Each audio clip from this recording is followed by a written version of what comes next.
आता अजितदादांच्यासाठीच माझ्या मतदारसंघातील सगळी जनता एकवटलेली आहे व त्यांच्यासाठी घड्याळ ह्या चिन्हाला 7 तारखेला बटन दाबून प्रचंड मताधिक्याने ती विजयी करतील आणि ह्या विजयामध्ये माझ्या सर्वसामान्य जनतेचा संपूर्ण मतदारसंघाचा फार मोठा हातभार आहे।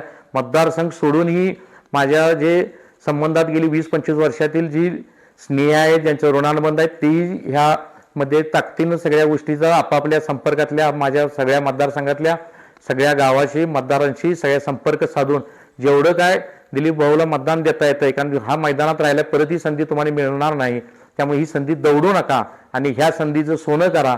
आणि मतदारसंघामध्ये माझं एक कल्पना आहे की मतदारसंघामध्ये असं कुठलंही गाव शिल्लक ठेवायचं नाही की जिथं ग्राउंड नाही। मी मतदारसंघामध्ये 7-8 ठिकाणी ग्राउंड केलेले आहेत, कुठं वड्याला मशीन लागतं मशीन देतोय आणि येणाऱ्या काळामध्ये पण हे काम माझं भरीव स्वरूपात राहील।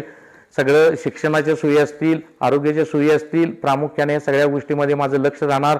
सगळ्या गोष्टी प्रामुख्यानं अतिशय नेटानं ताकदीनं माझा व्यवसाय पण चांगला व्यवस्थित सांभाळून माझ्या कुटुंबाकडे लक्ष देऊन समाजाचं जेवढं मला हित करता येईल तेवढं चांगल्या पद्धतीने करणार।